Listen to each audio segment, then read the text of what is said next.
Hi, it's the 3rd of August 2021. Today I'm going to make cabbage soup for lunch. I have a lot of cabbages getting nice and firm on the allotment. This just goes to show how many chemicals they spray on the cabbages you get in the supermarket. Supermarket cabbages do not have all this muck and slugs. I don't see how they can do it except by constant spraying. So now I'm going to get an onion. I harvested all the onions a few days ago and I've hung them up to dry.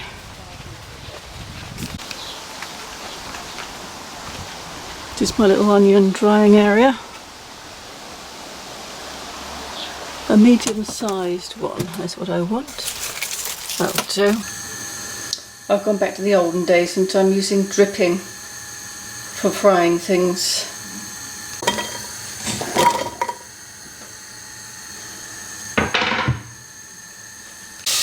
I'm not apologising to the vegetarians. You vegetarians, you just imagine how many slugs and beetles and woodlice and things, not to mention butterflies and caterpillars, were killed in the growing and harvesting of your supermarket vegetables. It's like a pass the parcel. Every layer you take off has another slug in it.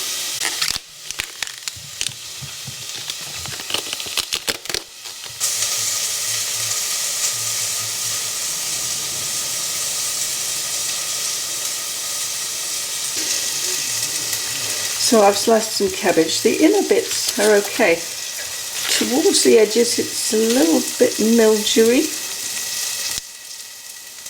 Guess I can just pick those bits out.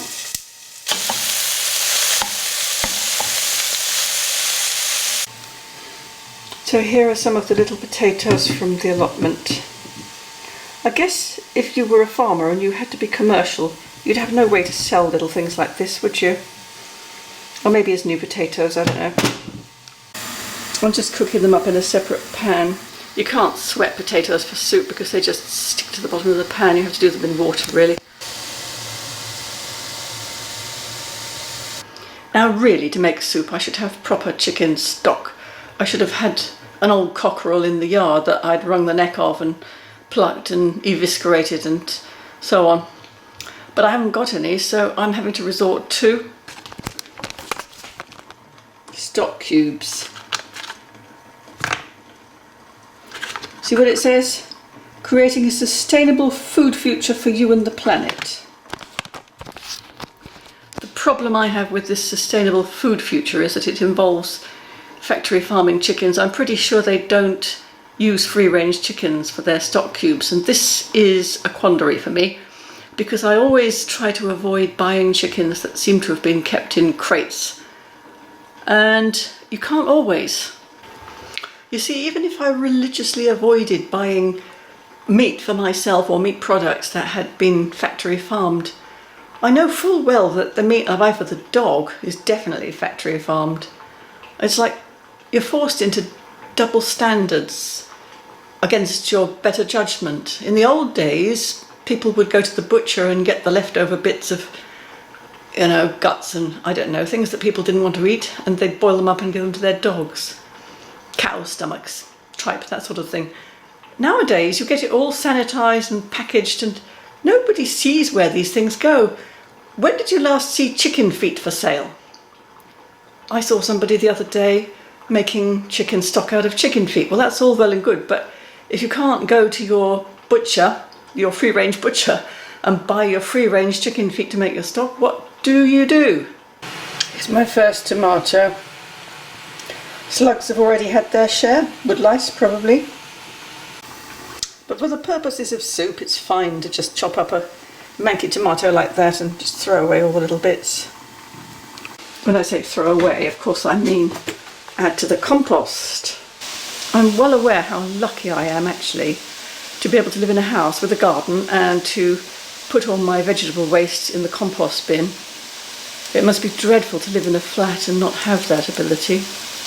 When my old mother was alive and she had to move into a sheltered accommodation flat, she used to religiously save every little scrap of vegetable and fruit in a plastic bag for weeks until it went all runny and smelly and disgusting. And every time she saw me, she'd hand me another of these bags if she could remember it, and I'd have to take it home and put it on my compost. Old habits die hard. So that's the shredded cabbage and onion and tomatoes, and I think the potatoes are soft now. So I'm just going to tip them all in. I think I need to add some more water to that as well. Not very soupy yet, is it? There we are. And then the stock cubes. They're too greasy to crumble. I'm just going to chuck them in and stir them until they dissolve or whatever they do. And I might have to add a bit more water as well. So there it is. Cabbage soup. Everything home produced except the dripping and the stock cube. And it would be really not very tasty without those, I'm sorry to say. So there it is.